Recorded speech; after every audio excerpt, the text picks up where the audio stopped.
Hello everyone, welcome to our EVS class. In our previous class, we have discussed about games and that was part 1 of this class. So in today, we will do part 2. Part 2 of our topic having fun. And मैं उम्मीद करती हूँ कि आपने इसका part 1 देखा होगा, लेकिन फिर भी अगर किसी ने नहीं देखा है तो नीचे डिस्क्रिप्शन में आपको उस क्लास का लिंक मिल जाएगा जिस पर क्लिक करके आप वो क्लास देख सकते हैं। तो हमने उस क्लास में क्या डिस्कस किया था एक बार वो देख लीजिए। We have discussed about outdoor games, indoor games, importance of recreation.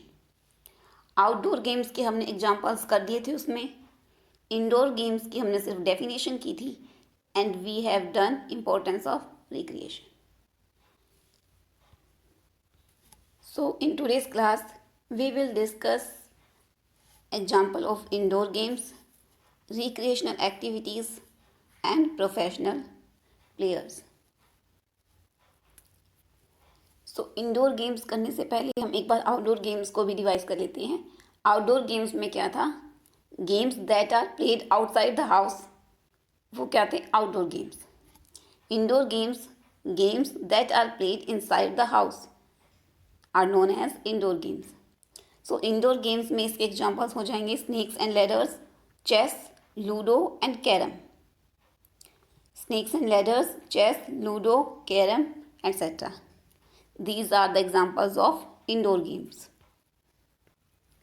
So here you can see that children are playing snakes and ladders.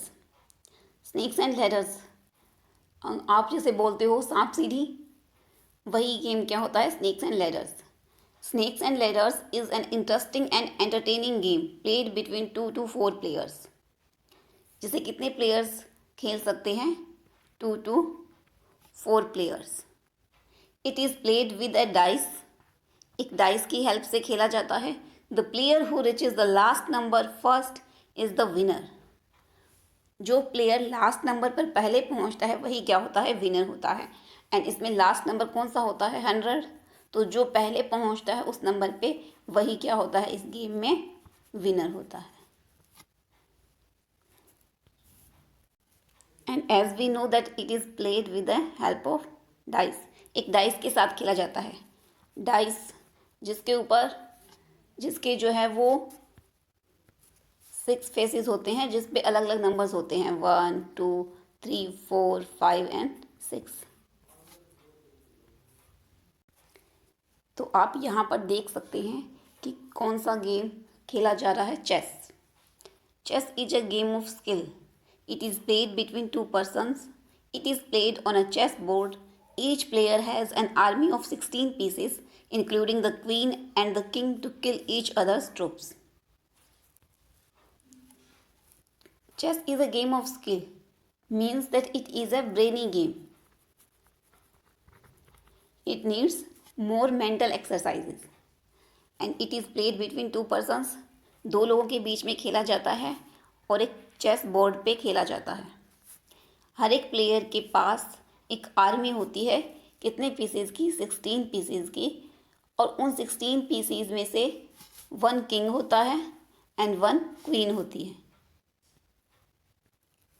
इस गेम के अंदर अपने ओपोनेंट को उस पोजीशन में लेके जाना होता है जहाँ से जो है वो अपने पीसेस को आगे ना चल पाए, उनको आगे मूव ना कर पाए। और अगर अपने ओपोनेंट को हम उस पोजीशन में ले आते हैं तो उस सिचुएशन को ही बोलते हैं checkmate.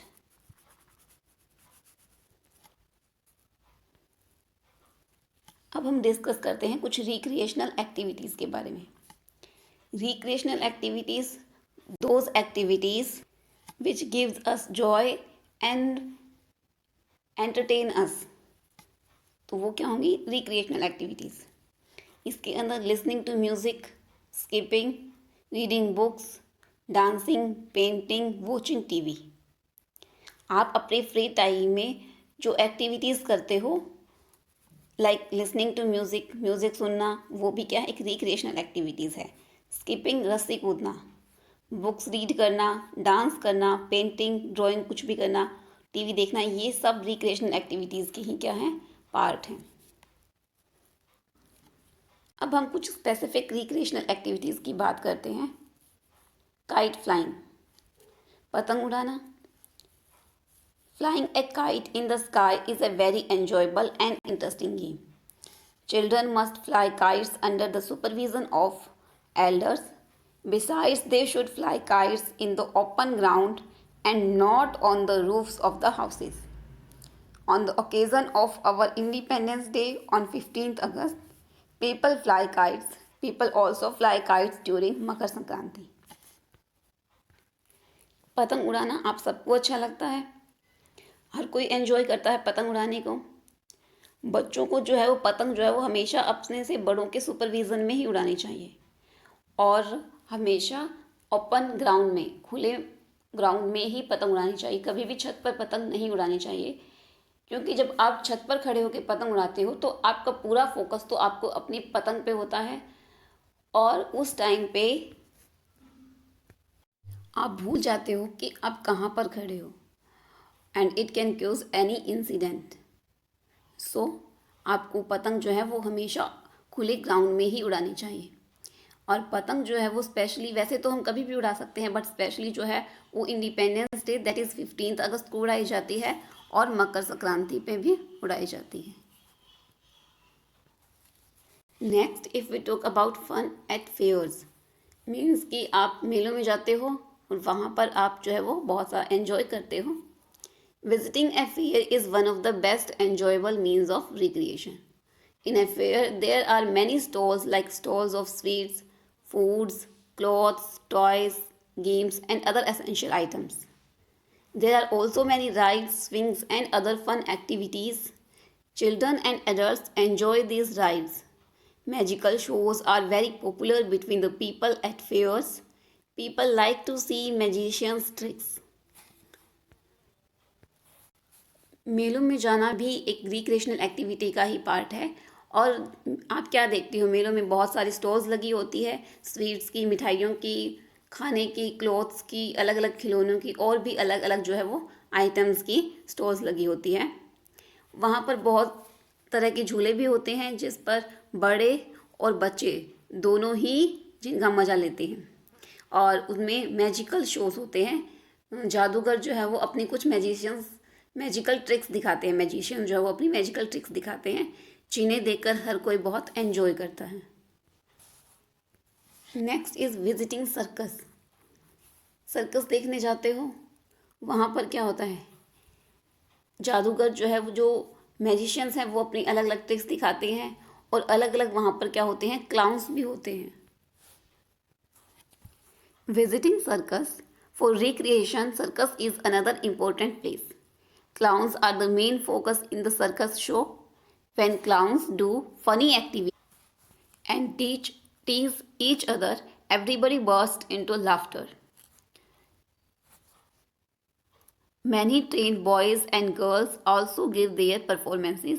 The last item at a circus show is the performance of the trapeze artists. They swing from hanging bars. It appears as if they fly without wings. Hence, by going to a circus, one can have great fun and joy. Circus भी जो है वो recreation का एक important part है। वहाँ पर सबका फोकस किस पे होता है, क्लाउन्स पे। क्लाउन्स क्या होते हैं, क्लाउन्स वो होते हैं जो फनी क्लोथ्स पहन के आते हैं और जिन्हें देखकर हर कोई हंसता है। और वो क्लाउन्स, 2-3 क्लाउन्स आते हैं वहाँ पर, जब वो एक दूसरे को देखकर जोक सुनाते हैं या एक दूसरे को टीज करते हैं तो हर कोई जो है वो बहुत ज़्यादा हंसता है। और वहाँ पर जो अलग अलग ट्रेन्ड बॉयज़ हैं, जिनको पहले से ट्रेनिंग दी होती है, बॉयज़ एंड गर्ल्स, वो भी हैं, वो अपनी परफॉर्मेंसेस देते हैं। सर्कस का जो लास्ट शो होता है, ट्रेपेज आर्टिस्ट जो अपनी कलाबाजियाँ दिखाते हैं, उन्हें देखना हर कोई पसंद करता है। वो जो है वो झूलती हुई बार्स में से ऐसे निकल जाते हैं, ऐसे लगता है जैसे कि वो उड़ रहे हो, वो भी बिना पंखों के। सो इस तरह से सर्कस में विजिट करना भी अपने आप में एक एन्जॉयबल है। Next is fair play. हमने बहुत सारे गेम्स की बात की है। जब हम गेम्स खेलते हैं तो बीच में झगड़े भी हो जाते हैं, आर्ग्यूमेंट्स हो जाते हैं, तो कोई चीटिंग ना करे, कोई आर्ग्यूमेंट्स ना हो। इसलिए क्या होता है कि गेम्स का एक रेफरी या फिर कह सकते हैं अंपायर होता है, जो डिसाइड करता है, जो ये देखता है कि कोई चीटिंग ना करे। Although each game has some rules and regulations, हर एक गेम के क्या होते हैं, रूल्स एंड रेगुलेशंस होते हैं। Yet children and even adults get into arguments and quarrels, फिर भी बच्चे और बड़े भी आर्ग्यूमेंट्स करने लग जाते हैं। These rules should be followed to avoid arguments, जिस गेम के जो भी रूल्स एंड रेगुलेशंस हैं वो फॉलो करने होते हैं, फॉलो करने भी चाहिए। So each sport has an umpire और referee to avoid such arguments और quarrels and to see whether the game is being played fairly और नॉट। सो ये आर्ग्यूमेंट्स और जो भी क्वेल्स है उनको अवॉइड करने के लिए, उनसे बचने के लिए क्या होता है, एक अंपायर या रेफरी होता है जो ये देखता है कि कोई जो है वो कोई भी चीटिंग ना करे और फेयरली खेले। अब हम बात करते हैं कुछ प्रोफेशनल प्लेयर्स की। साइना नेहवाल, साइना नेहवाल जो है वो बैडमिंटन प्लेयर हैं। ये है सानिया मिर्जा जो कि एक टेनिस प्लेयर है, and she is a professional player. इनको तो हर कोई जानता है, Sachin Tendulkar, he is a cricket player, ये क्रिकेट खेलते हैं। सो अब हम जान लेते हैं कि प्रोफेशनल प्लेयर्स कौन होते हैं। Some people play games to entertain us and earn money through it, कुछ लोग गेम्स खेलते हैं, हमें एंटरटेन करने के लिए तो खेलते ही हैं, बट साथ में वो इसके थ्रू ही क्या करते हैं, मनी अर्न करते हैं। Playing games is their occupation, such players are called professional players. Games ही जो है वो उनका क्या होता है, ऑक्यूपेशन। जैसे कि हमारे पेरेंट्स हैं, किसी का ऑक्यूपेशन कोई फार्मर है, कोई टीचर है, कोई इंजीनियर, कोई डॉक्टर, जैसे उनका वो ऑक्यूपेशन है, उसी तरह जो प्लेयर्स है उनका जो है वो गेम्स, जो भी स्पेसिफिक गेम है वो क्या होता है, उनके प्रोफेशनल होता है, वो उनका प्रोफेशन होता है, वही उनका ऑक्यूपेशन होता है। So we can say that the players who play games to entertain us and also earn money through it are called professional players. So आज हमने किया है indoor games, recreational activities and professional players.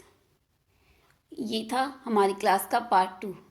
मैं एक बार फिर से बता देती हूँ कि जिसने पार्ट 1 नहीं देखा है तो नीचे डिस्क्रिप्शन में उसका लिंक मिलेगा, आप उस लिंक पर क्लिक करके पीछे की क्लास को देख सकते हो। तो मैं उम्मीद करती हूँ कि आपको आज की क्लास पसंद आई होगी। अगर आपको आज की क्लास पसंद आई है तो प्लीज़ लाइक एंड सब्सक्राइब ज़रूर करें। Thank you.